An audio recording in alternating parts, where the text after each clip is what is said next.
Some structures shouldn't exist this early, massive stones, cut with precision, entire sites, built in ways we still struggle to explain. And some of them appear long before the timeline we're taught, before civilizations, before recorded history, possibly, before everything changed. They were found studied and then left without clear answers. But tonight, we're going back to them. They say you might want to subscribe before this ends because what you're about to hear might change the way you look at the past, long after you've fallen asleep. Chaco Canyon, United States. In the high desert of the American Southwest, where the land stretches wide, dry, and open, there is a place that feels carefully arranged, not in an obvious way. From a distance, it looks quiet, flat earth, low ridges, open sky, but the closer you get, the more something begins to shift. Lines appear, shapes that don't belong entirely to nature, structures rising from the ground, stone walls, carefully placed, deliberate. This is Chaco Canyon, and what remains here is not random. It's organized, planned, built with intention. Across the canyon floor, large stone complexes still stand, some partially collapsed, others still holding their form. Walls rising several stories high, rooms connected in patterns, spaces arranged in ways that feel structured. These are often called great houses, but the name doesn't fully explain them, because they are not just houses. They are something more, larger, more complex, and placed in ways that suggest coordination. The most well-known of these structures is Pueblo Bonito, a massive, curved complex with hundreds of rooms. From above, its shape becomes clear. A wide arc, almost symmetrical. Not perfect, but precise enough to suggest planning. Inside, the rooms vary, some small, some larger, connected by passageways, stacked across levels, and within the structure, there are circular spaces, sunken into the ground, known as kivas. These spaces feel different, more enclosed, more focused, often interpreted as ceremonial, but like many parts of Chaco, their exact purpose is not fully certain. What is clear is that this was not a simple settlement. It required effort, coordination, resources, and time. Which raises a question. Why build something like this, in a place like this? Because the environment is not easy, water is limited, the land is dry, resources are not abundant, and yet people gathered here, built here, expanded here over generations, which suggests that Chaco Canyon was more than just a place to live. It was important, possibly central, a point of connection, because the canyon is not isolated. Roads extend outward from it, long straight pathways, cut across the landscape, some stretching for miles, not following the easiest terrain, but maintaining direction, as if the path itself mattered. And that detail stands out, because roads are usually built for convenience, to move efficiently, but these don't always follow that logic. They seem to prioritize alignment, consistency, which suggests intention beyond simple travel, possibly connection, between sites, between communities, or something less physical, something symbolic. There are also alignments that connect the structures to the sky. Certain buildings appear positioned in relation to the movement of the sun, solstices, seasonal changes, moments in time that repeat year after year, which suggests observation, awareness of cycles, an understanding of patterns that extend beyond the ground. And that adds another layer, because now, Chaco is not just a physical place. It becomes something connected to time, to movement, to the sky itself. But even with all of this, there is still uncertainty, because we can see the structures. We can map the roads. We can measure the alignments. But understanding why everything was arranged this way is more difficult. There are no written records, no direct explanations, only the evidence and interpretation. Some researchers believe Chaco was a ceremonial center, a place where people gathered for specific events. Others suggest it was a hub of trade, a network connecting distant communities.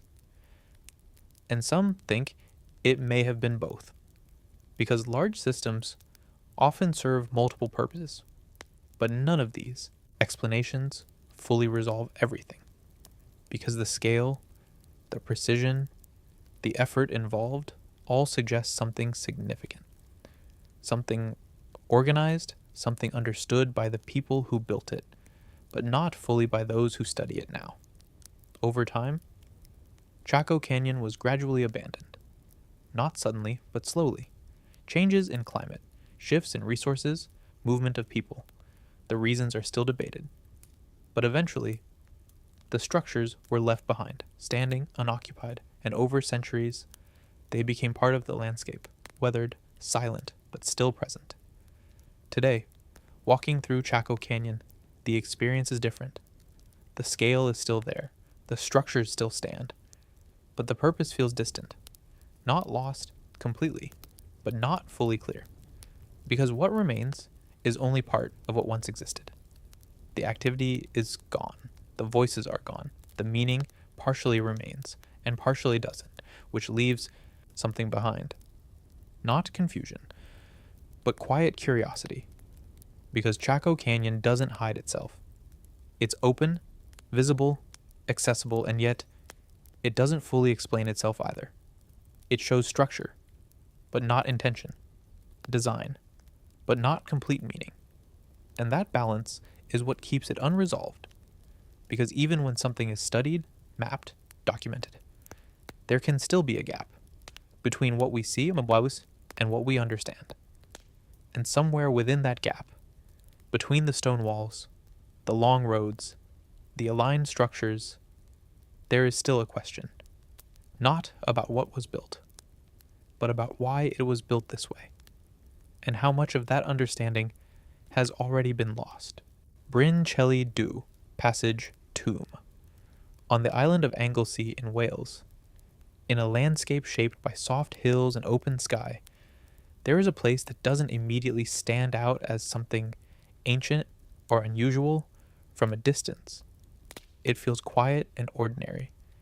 Just another rise in the land, another patch of grass moving with the wind. But beneath that surface, something carefully constructed still remains. A chamber, hidden inside a mound of earth, built thousands of years ago, with intention and precision. This is Bryn Celli Du, a passage tomb that dates back to the Neolithic period, a time long before written history, when people shaped stone and land in ways we are still trying to understand. To reach the chamber, you move through a narrow passage made of stone, low and enclosed, guiding you forward slowly. The space changes as you enter. The outside world fades, light softens, and the air feels different, quieter, more contained. And then the passage opens into a central chamber, simple in structure, but not random large, stones placed upright, supporting the space, forming something stable and deliberate, something meant to last. What makes this place different is not just its construction, but its alignment. Because once a year, at sunrise during the summer solstice, light enters the passage in a very specific way. It travels inward, moving through the narrow corridor, reaching the chamber at the center. Not scattered, not diffused, but directed, which suggests planning. Because for that to happen, the position of the passage, the angle of the entrance, and the structure of the chamber all need to work together. Even a small difference would change the result. And yet, this alignment still occurs thousands of years later, which raises a quiet question: how was this achieved? Not just in terms of construction, but in understanding, because observing the movement of the sun requires time, repeated attention, awareness of patterns that unfold slowly across the year, and then translating that observation into structure requires something more, a way of thinking that connects the sky to the ground. The visible to the built inside the chamber, there is also a carved stone positioned upright, marked with patterns that are not entirely clear in meaning spirals, lines, shapes that feel intentional but not fully explained.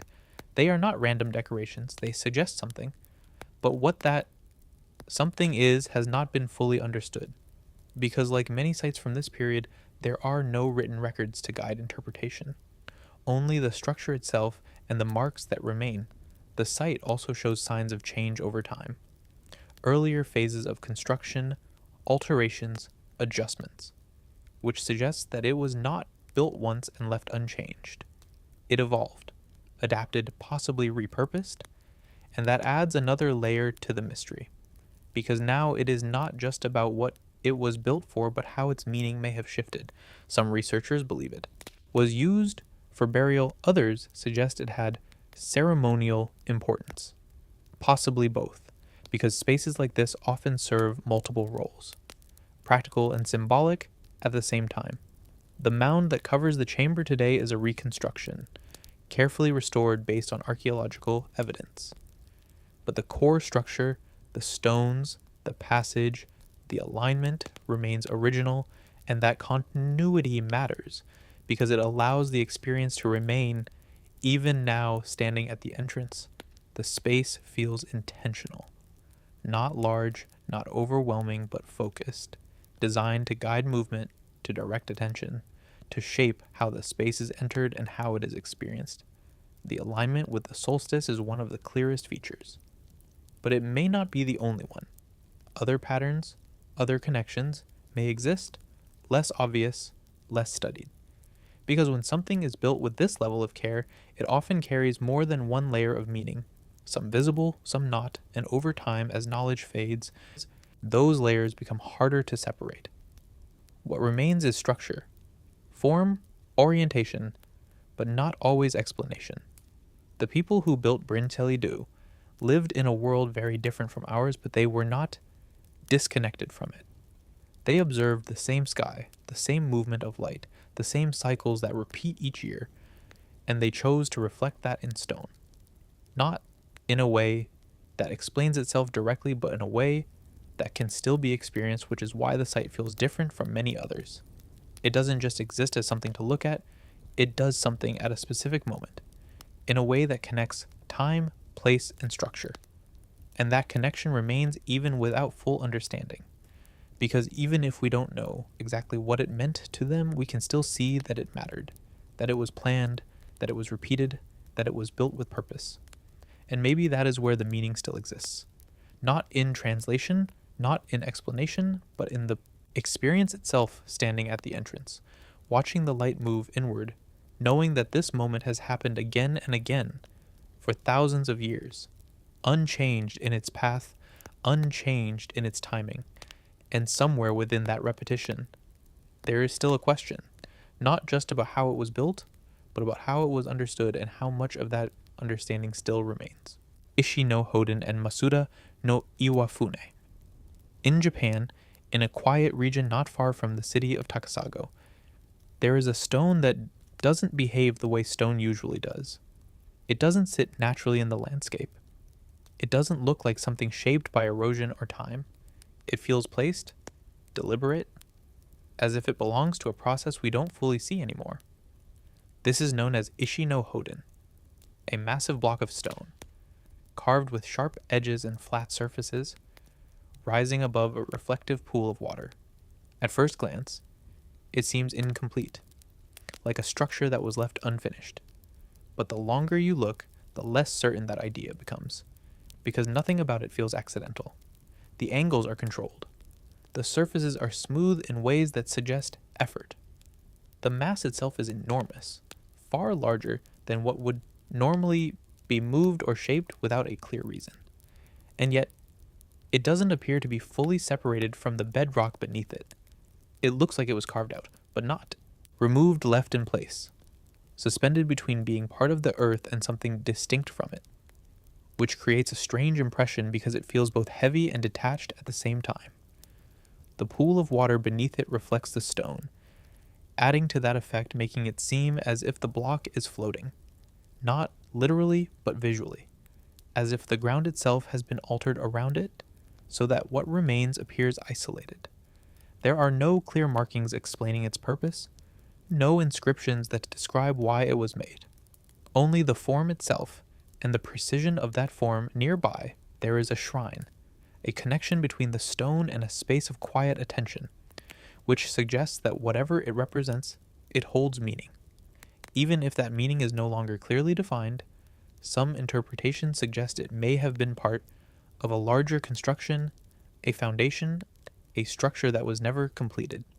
But if that were the case, the scale still raises questions, because removing that much material requires planning, time, labor, and intention. And when effort reaches that level, it is usually directed toward a clear goal, something visible, something functional.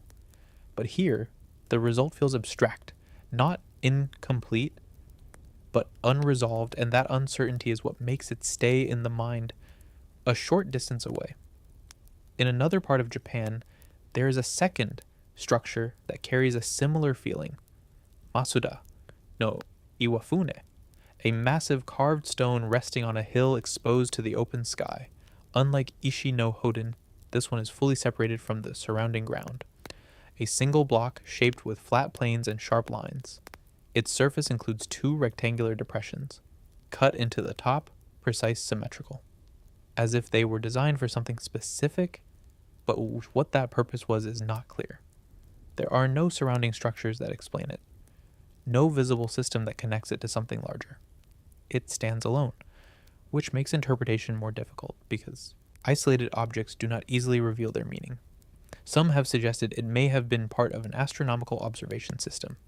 The orientation, the carved features, the placement on elevated ground, all of these could support that idea, but the evidence is not complete. Others believe it may have been connected to burial practices or ritual use, or even as a base for a structure that no longer exists. But again, none of these explanations fully account for its form, because like Ishino Hoden, the effort involved in shaping this stone is significant, and significant effort usually aligns with clear purpose. Yet here, the purpose remains uncertain. The similarities between the two sites are subtle, but noticeable. Both involve large masses of stone, both shaped with precision, both lacking clear explanation, and both existing within cultural landscapes that recognize them as meaningful. Even if that meaning has shifted over time, the tools used to create these structures would have been limited compared to modern standards, which makes the level of control even more striking, because shaping stone at this scale requires consistency, repetition, understanding of material behavior, and patience, a process carried out over time, not rushed, not random, which suggests that whoever created these forms knew what they were doing, even if we no longer know why. The absence of written records adds to the mystery, because without direct explanation, interpretation becomes necessary, and interpretation always carries uncertainty. It fills gaps, but it does not remove them. The environment around these stones also plays a role. Quiet, open, uncrowded, allowing the structures to exist without distraction, which makes their presence more noticeable. Not through size alone, but through contrast between what is natural and what is shaped, between what forms on its own and what is created through effort. Standing near Ishino Hoden, the stillness of the water, the weight of the stone, and the absence of clear function create a sense of pause, not confusion, but attention, as if the space is asking to be observed rather than explained. At Masuda no Iwafune, the open sky and the exposed position of the stone create a different feeling, less enclosed, more distant, but equally unresolved, because even in full view the purpose remains unclear, and maybe that is where both sites connect, not in what they are, but in what they leave unanswered, because they are not hidden, they are visible, accessible, documented, and still not fully understood. And that suggests something important, that not all structures lose their meaning because they are buried or destroyed. Some remain intact, but the context around them disappears, leaving only form, only shape, only presence, without the system that once explained them. Which means what we see now is only part of the story, the physical part, the part that survived, and somewhere beyond that, in knowledge that was not preserved, the same way there may have been clarity, purpose, understanding, that no longer exists in a complete form. And so these stones remain carefully shaped, deliberately placed, holding something that is no longer fully accessible. Not hidden beneath the ground, not sealed behind walls, but present in plain view and still unresolved. Al-Nasla Rock Formation. In the desert of Saudi Arabia, where the land stretches outward in silence and the wind moves slowly across open stone, there is a formation that doesn't immediately fit with its surroundings. At first, it looks simple. Two large rock masses standing side by side, balanced on smaller bases, rising from the ground in a way that already feels slightly unusual. But the closer you get, the more something begins to stand out.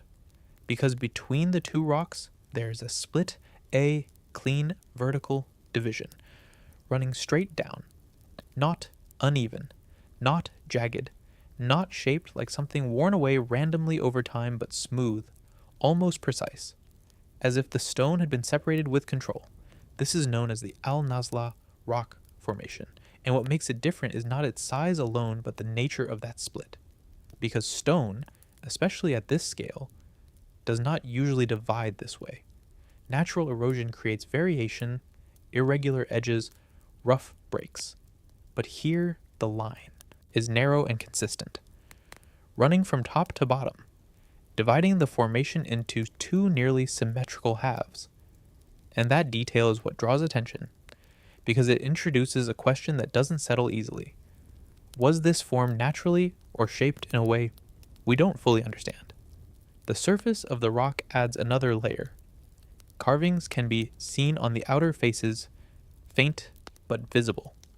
Figures, animal scenes that suggest human activity.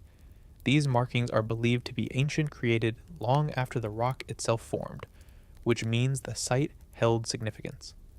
It was noticed, used, interacted with. But the carvings do not explain the split. They exist alongside it, not as a cause, but as an addition. And that separation between the natural and the human-made elements makes the formation more difficult to interpret. Because one part can be explained through cultural activity, while the other remains uncertain. Geological explanations do exist. Some suggest the split may be the result of natural fracturing caused by stress within the rock, temperature changes, expansion and contraction over long periods of time. Others point to wind erosion, the gradual wearing down of material, shaping surfaces slowly, almost imperceptibly, until the result appears clean. But even with these explanations, the visual impression remains unusual, because natural processes tend to leave variation, small inconsistencies, subtle irregularities. And here, those are less visible. The line remains consistent, defined, almost uninterrupted, which is what makes it stand out. Not because it cannot be explained, but because the explanation doesn't fully match the appearance. And that gap between explanation and perception is where the curiosity remains. The base of the formation also plays a role. Each half rests on a narrower section of stone, giving the impression of balance, as if the upper mass is supported by something smaller, which creates a sense of instability, even though the structure itself is stable. This visual contrast adds to the experience, because it makes the formation feel less grounded, more deliberate. Even if that may not be the case, the surrounding environment is open wide, without obstruction, which allows the formation to stand out more clearly.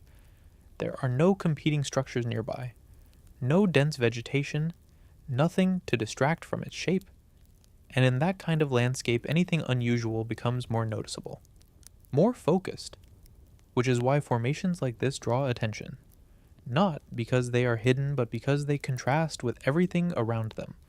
The carvings on the rock suggest that people recognize this place as significant. They stopped here, observed it, interacted with it, and left marks behind, which means the formation was not ignored. It was part of their environment, in a meaningful way. Even if we no longer know exactly how they understood it, some may have seen it as symbolic, a natural division, a representation of something larger. Others may have simply recognized it as unusual, worth marking, worth remembering, and that is often how places gain importance. Not through explanation, but through attention, through repeated presence, through the act of returning over time. The formation has remained largely unchanged. The split is still visible. The surface is still defined. The balance still intact. And that continuity is part of what keeps the question open. Because if something appears this precise and remains this consistent, it invites interpretation, even when explanations exist, even when geology provides answers. There is still a difference between understanding a process and fully accepting the result. Because perception plays a role. What we see, how we interpret it, what it reminds us of. All of these shape the way we understand something. And in this case, the visual impression is strong, a clean division, a balanced form, a structure that feels shaped even if it was not. And maybe that is where the mystery stays, not in the absence of explanation, but in the space between explanation and appearance. Because even when something is natural, it can still feel unusual. And that feeling is what remains.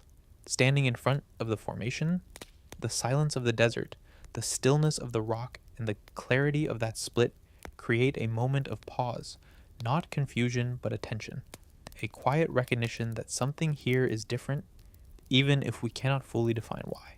And somewhere within that difference, within that line running through stone, there is still a question. Not hidden, not buried, but visible and still unresolved. Serpent Mound. In southern Ohio, across a quiet stretch of land, shaped by gentle hills and winding forest, there is a form that only becomes clear when you step back. At ground level, it feels simple. Just a raised line of earth curving slowly across the landscape. But as you move along it, or see it from above, the shape begins to reveal itself. A long, continuous figure, coiled, turning, extending across the ground with intention. This is known as the Serpent Mound, one of the largest effigy mounds in the world.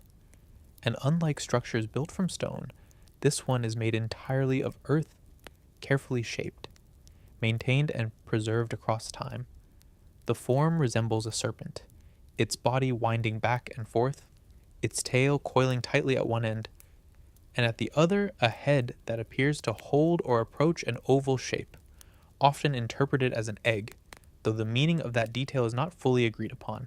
The scale is what stands out first. The mound stretches over 400 meters long, enough that its shape cannot be fully seen from a single point on the ground, which suggests that its design was understood as a whole, not just as individual segments, but as a complete form planned in advance. The people who built it did not leave written records explaining its purpose. There are no inscriptions, no direct descriptions, only the shape itself and the land it rests on, which means everything we understand about it comes from observation, from studying its form, its alignment, its position within the landscape. One of the most discussed aspects of the Serpent Mound is its relationship to the sky. Certain points along the curve appear to align with solar events. The head of the serpent is often associated with the direction of the summer solstice sunset, while other curves in the body correspond to solstice and equinox positions, not perfectly in every case, but consistently enough to suggest intention, which introduces another layer, because now the mound is not just is a shape, it becomes a way of marking time, a structure that connects earth and sky, not through height, but through direction. And that approach is different, because instead of building upward to reach the sky, the design spreads across the ground, mapping movement horizontally, following the path of the sun as it changes through the year. And that requires observation, repeated over long periods, tracking positions, noticing patterns, and then translating those patterns into form.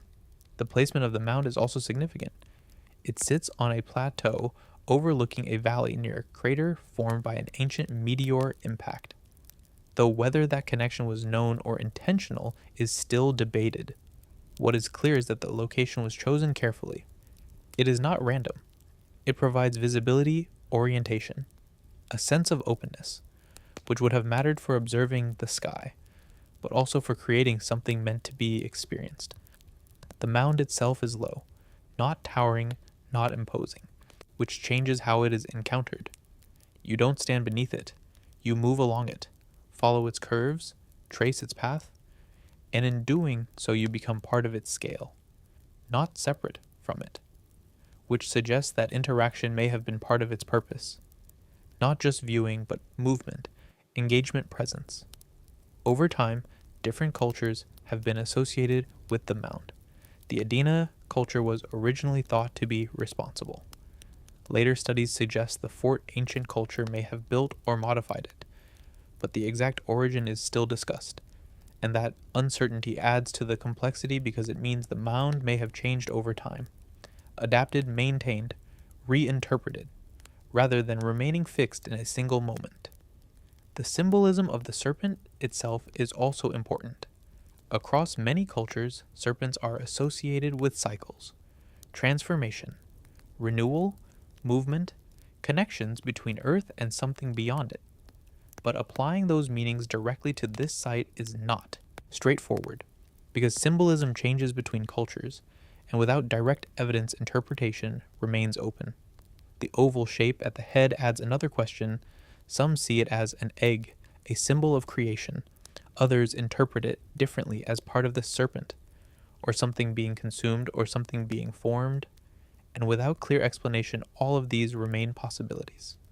The mound has been preserved over time through careful maintenance. Without that effort, it would have gradually eroded, blended back into the landscape. And that raises another thought. How many similar structures may have existed but no longer remain visible? Because earthworks do not last the same way stone does.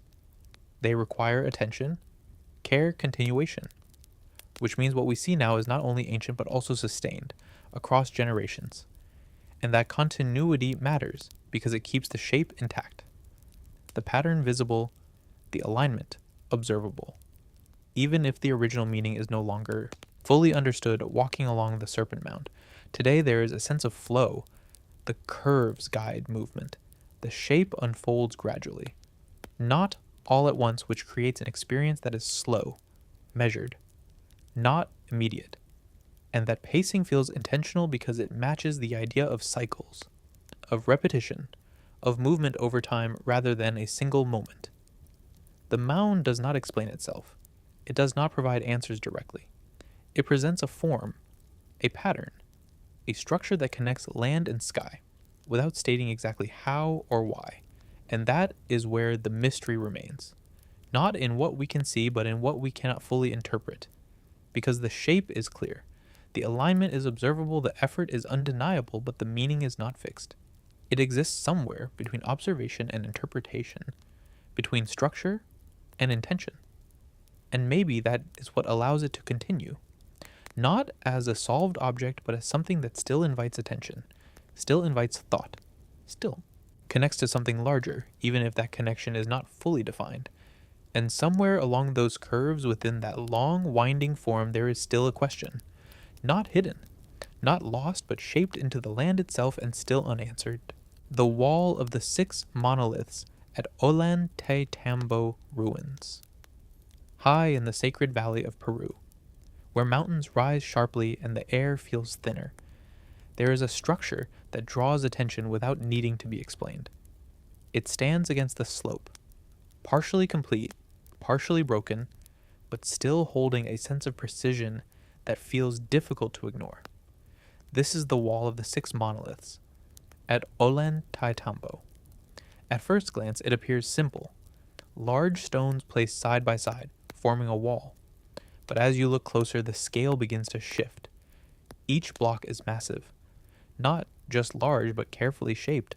Flat surfaces, sharp edges, corners that meet with control rather than rough contact. The stones are not random pieces gathered and stacked. They are uniform in a way that suggests planning. Each one cut to fit into a larger design, placed next to the others with minimal gaps. Not perfectly seamless, but close enough to show intention, and that intention becomes more striking. When you consider where these stones came from, the quarry lies across the valley, on the opposite side, separated by distance, elevation, and uneven terrain, which means each block had to be moved. Not a short distance, not along a flat path, but across a landscape that makes transport difficult even now. And that introduces the first question. How were these stones moved? Because their weight is significant. too large to be carried in simple ways, too heavy to move without coordination. The most accepted explanations involve ramps, ropes, and large groups of workers, a process that would have required time and organization. But even with that understanding, the effort remains considerable, because moving one stone is difficult. Moving multiple stones of this size, shaping them and placing them with precision adds complexity. And yet, the stones are there, aligned, positioned, part of a structure that suggests it was meant to be larger than what we see today. The wall itself is not complete. There are gaps, sections that appear unfinished, which suggests that construction may have stopped before it was fully realized, and that adds another layer, because now the site is not just about what was built, but about what was left incomplete.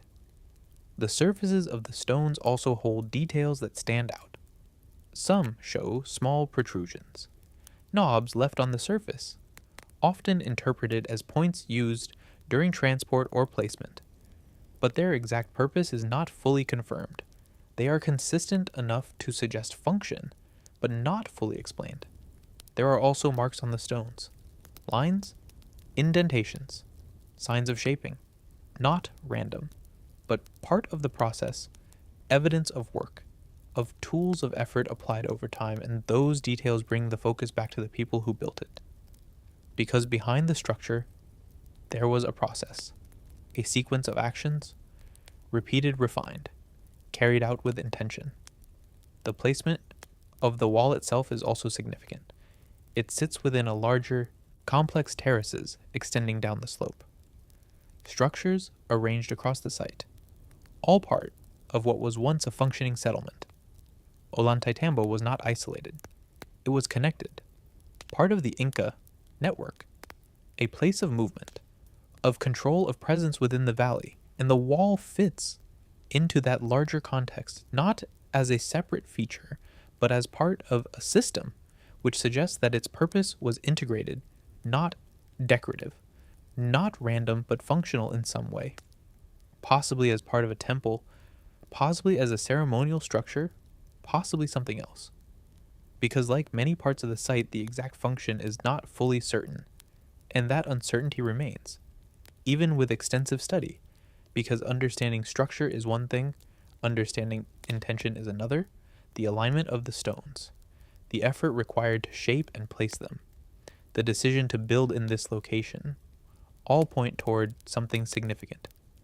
But significance does not always translate into clear explanation. There are also stones nearby that were never placed, left along the path from the quarry, some partially shaped, some abandoned mid-process, which adds another detail because it shows the work in progress, not just the finished result. And that gives a glimpse into the process, but not the full picture, because we see the stages but not the complete system behind them. The terrain between the quarry and the site includes steep slopes and uneven ground, which would have made movement challenging, even with coordinated effort, and that makes the placement of the stones at the wall even more noticeable. Because they arrived, they were positioned, they became part of the structure, despite the difficulty, and that persistence suggests intention, not casual effort, but directed work toward a specific outcome. The incomplete nature of the wall also invites interpretation. Construction may have been interrupted, possibly by conflict, possibly by changes in leadership or priorities, possibly by environmental factors, but without clear records, the exact reason remains unknown, which leaves the wall in a state that is both finished and unfinished, a structure that shows what was achieved and what was left incomplete. And that balance adds to the sense of uncertainty, because it prevents a complete understanding. It shows the result, but not the conclusion. Standing in front of the wall today, the scale is still present. The stones still dominate the space, not through height alone, but through mass, through presence. They hold attention, not because they are polished or decorative, but because they are controlled, shaped, placed with intention. And that control is what stands out, because it suggests knowledge, not just of tools, but of material, of how stone behaves, of how it can be shaped and positioned. And that knowledge was applied consistently across multiple stones, across a structure that was meant to be larger. And maybe that is where the mystery remains. Not in whether it was built, because it clearly was, not in whether effort was involved, because that is visible, but in how that effort was organized, how it was managed, how it was sustained across the process. Because large-scale work like this requires coordination, planning beyond a single moment, and that kind of organization does not always leave direct evidence. It leaves results, structures, placement, but not always the system behind them. And so the wall remains part of a larger site, part of a larger history, but still holding something unresolved. Not hidden, not buried, but present in the precision of the stones, in the effort required to place them, and in the space between what we can see and what we can fully explain. Tucumí Pyramids. In northern Peru, where the desert meets a line of distant hills and the air carries a steady stillness, there is a landscape that at first feels uneven but natural. Low, rises in the sand, shaped by wind spread across a wide open space. But as you look closer, the shapes begin to change. They are not random. They follow patterns. Edges become visible. Lines begin to form. And slowly, what looked like natural mounds starts to reveal something else. Structures. Large, intentional, and placed across the land with purpose. This is Tucumé, a site made up of dozens of pyramidal structures, built not from stone blocks stacked upward in clean lines, but from adobe layers of earth shaped, dried, and assembled over time. At first glance, they don't rise sharply like pyramids in other parts of the world. They appear softer, more integrated into the ground, their edges worn by time, their surfaces shaped by wind and erosion. But beneath that surface, the structure remains, defined, planned, constructed with intention. There are more than 20 major pyramids at Tucum spread across the area, not clustered tightly, but arranged in a way that suggests coordination, each one positioned with awareness of the others, as if the layout itself carried meaning. The largest of these structures rises above the rest, known as Huaca Larga, extending across the landscape with a scale that is difficult to fully take in from a single point. It stretches horizontally as much as it rises, which changes the perception of what a pyramid can be. Not just height, but presence, space.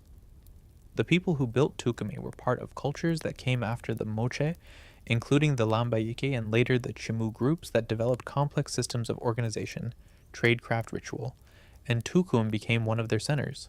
Not just a place of residence, but a place of activity, of coordination, of meaning.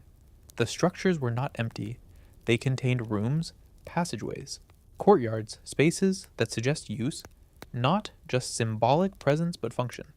Some areas appear to have been administrative, others ceremonial, some possibly residential, though the exact roles are still studied, because like many ancient sites, there are no written explanations left behind, only the structures themselves and what they suggest through form. The material used, adobe, plays an important role. It allows for large-scale construction, but it also erodes over time, which means what we see today is not the original sharp form, but a softened version shaped by centuries of exposure. And that creates a challenge because interpretation must account for what has changed, what has been lost, and what remains.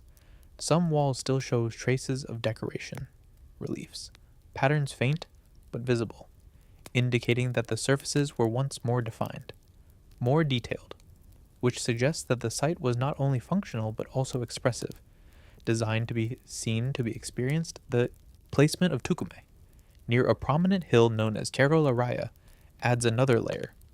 The hill rises behind the site, dominating the horizon, creating a natural backdrop.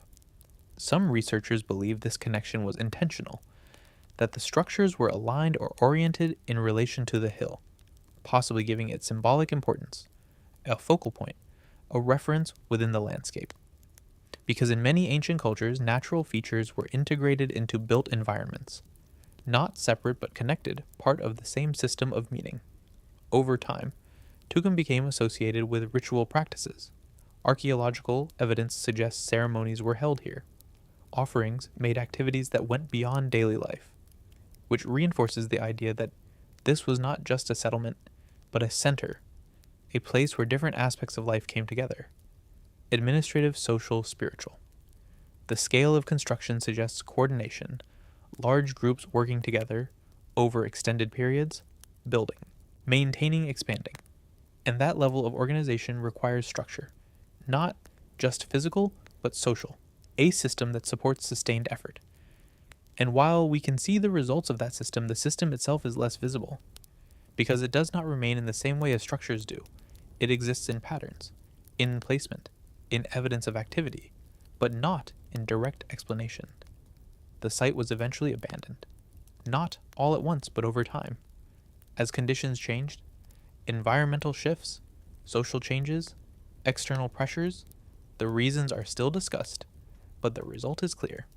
The activity stopped, the structures remained, and gradually they became part of the landscape again, blending back into the environment, softened by time, but not erased. Today, walking through Tukum, the experience is subtle. The pyramids do not dominate the space in the way stone structures might. They emerge gradually as you move through the site, and that gradual reveal changes perception. It requires attention, observation, a willingness to look beyond the surface. Because what is here is not immediately obvious. It unfolds slowly, and that pace feels consistent with the site itself, built over time, used over time, changed over time. Not a single moment, but a sequence. And that sequence is not fully visible.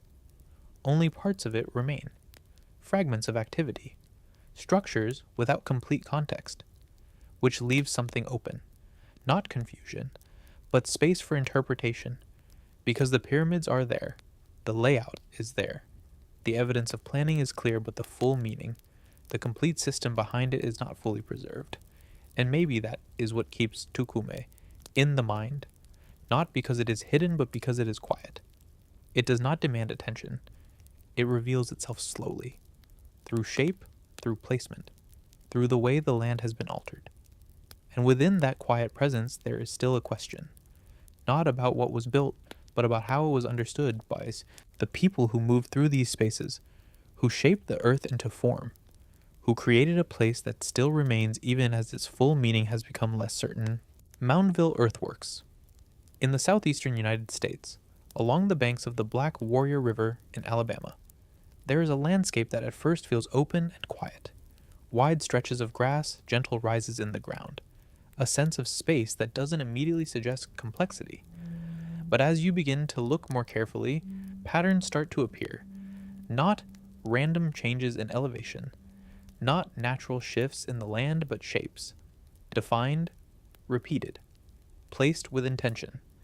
These are the Moundville Earthworks, a series of large earthen mounds arranged around a central open plaza, built over hundreds of years by a culture that left behind structure, but not written explanation. At ground level, the mounds rise gradually, flat-topped, symmetrical, some higher than others, but all clearly shaped rather than formed by natural processes. And when seen from above, their arrangement becomes more apparent. They are not scattered. They follow a plan, positioned around a central space that feels intentional. A large plaza, open level, surrounded by these elevated forms, which creates a contrast between what is raised and what is left open, between structure and space. The people who built Moundville were part of the Mississippian culture, a network of communities spread across the region, connected through shared practices, trade, and belief systems. And Moundville became one of their major centers, not just a place of residence, but a place of gathering, of organization, of meaning. The mounds themselves were constructed from earth, layer by layer, carried and placed over time, shaped into form through repeated effort, not quickly, not casually, but through sustained work, which suggests coordination, planning, and a system that allowed for large-scale construction. Some of the mounds likely supported structures on top, buildings made of materials that have not survived, wood, thatched coverings, things that decay over time, leaving behind only the raised platforms, which means what we see now is incomplete.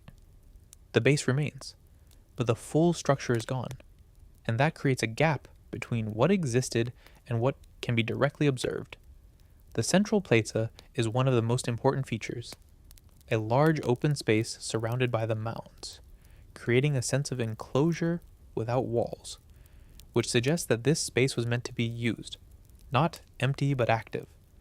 A place where people gathered for events, for ceremonies, for interactions that involved the community. The positioning of the mounds around this plaza feels deliberate, not just for visibility but for relationship. Each mound connected to the center, each one part of a larger arrangement, which suggests that the layout itself carried meaning, not just function, but structure. In a broader sense, some mounds are larger, more prominent, which may indicate differences in status, hierarchy, or roles within the community, because variations in scale often reflect variations in importance, but without direct records. These interpretations remain open, based on patterns, but not confirmed completely. Artifacts found at the site provide additional clues.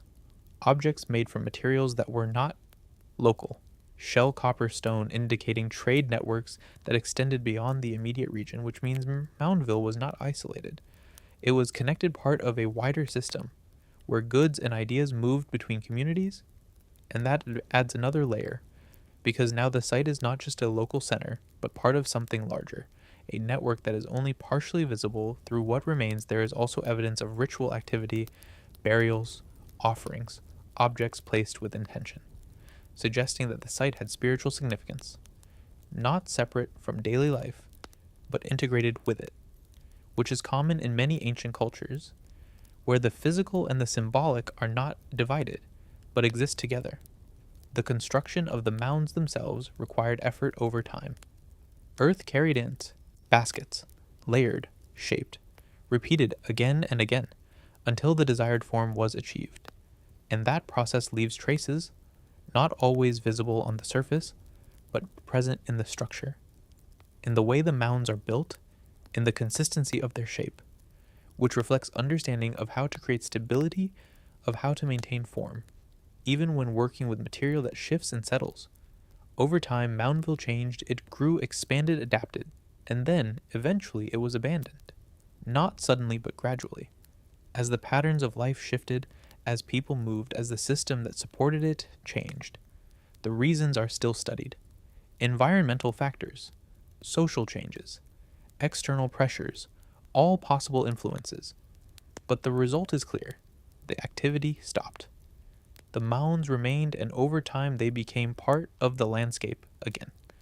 Grass covering their surfaces, edges softened but their shape still visible, still defined, still carrying the imprint of intention. Today, walking through Moundville, the experience is quiet. The scale is there, but not overwhelming. The mounds rise gently.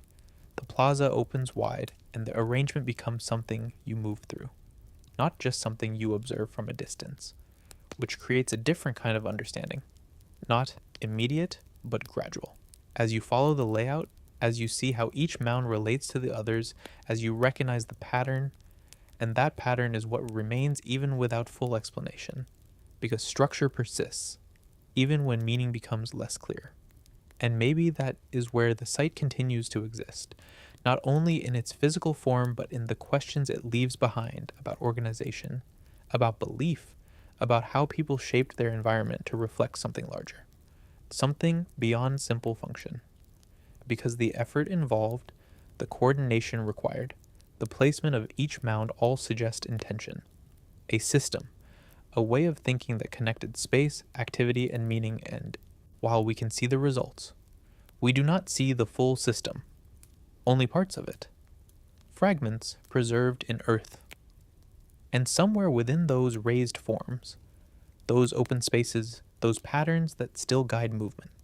El Fuerte de Samaipata, in the foothills of eastern Bolivia, where the Andes begin to soften into forest and the landscape shifts between mountain and lowland.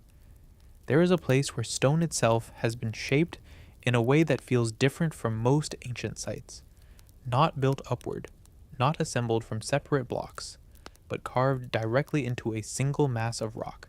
This is El Fuerte de Samaipata, a site that stretches across a large sandstone ridge, where the surface has been cut, smoothed, and marked with patterns that are difficult to define at first. From a distance, it appears natural, a long formation rising slightly above the surrounding land. But as you move closer, the surface begins to change. Lines appear, channels, carved shapes that follow paths across the stone. Not random, not formed by erosion alone, but deliberate. The rock has been worked extensively across a wide area, which makes it one of the largest carved stone surfaces in the world. And that scale is important because carving something this large requires more than effort. It requires planning, consistency, a clear understanding of what is being created.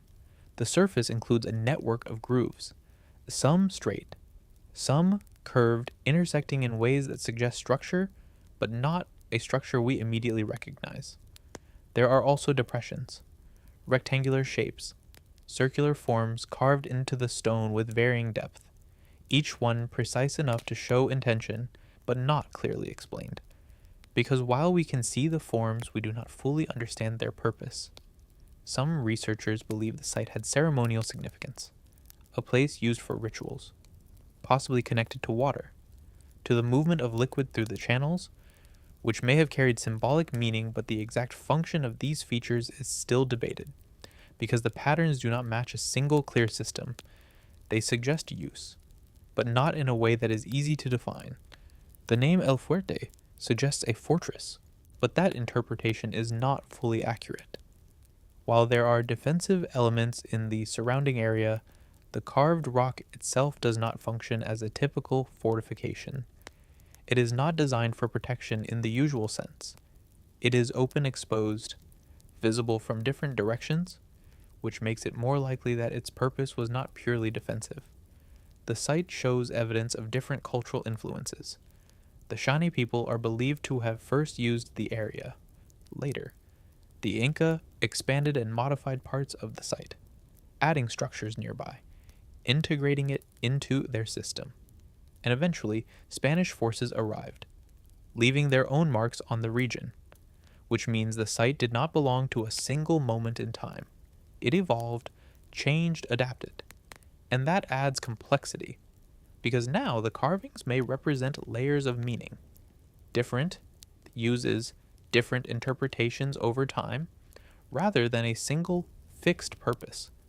The location itself is significant, positioned at a transition point between ecological zones, where highland and lowland environments meet, which would have made it an important place for movement, for exchange, for connection between different regions, and sites located at points of transition often carry importance beyond function.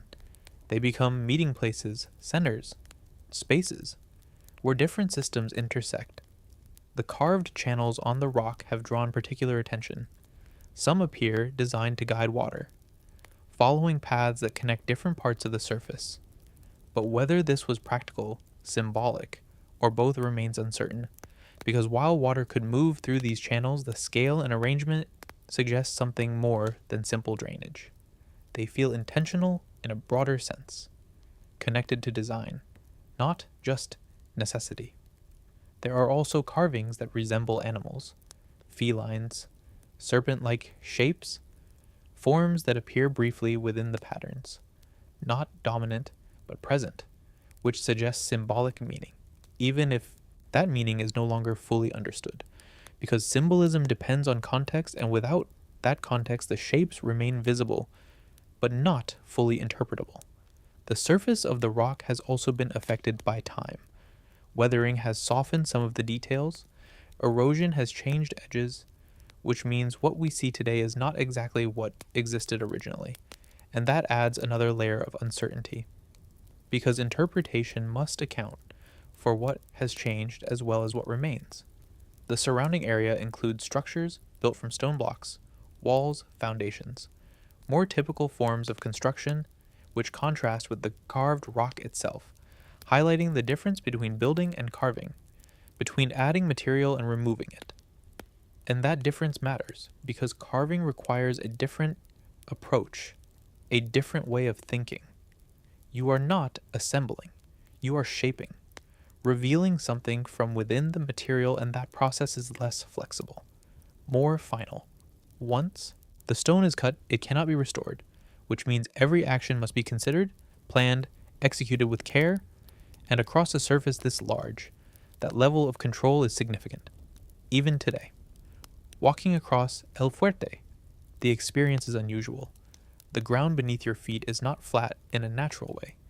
It carries marks, lines that guide movement, subtle shifts in elevation, carved forms that change how the surface is perceived. It feels less like standing on a hill and more like standing within something that has been shaped but not enclosed, open, exposed to the sky, which creates a contrast between the carved surface and the open environment around it. And that contrast adds to the sense of uncertainty because the site does not behave like a typical structure. It does not define space through walls, it defines it through surface, through patterns, through subtle changes in form. And that makes interpretation more difficult, because it does not follow familiar categories. Not clearly a building, not clearly a monument, not clearly a tool, but something that overlaps between them. And maybe that is where the mystery remains. Not in what the site is, but in how it was understood by the people who shaped it. Because they would have moved across the surface differently. Seen patterns where we see lines, recognized meaning, where we see form. And without that perspective, we are left with the structure, but not the full interpretation. The scale, the effort, the precision, all suggest that this place mattered, that it was part of something larger, a system, a set of practices, a way of interacting with the landscape that no longer exists in the same form. And so, El Fuerte remains,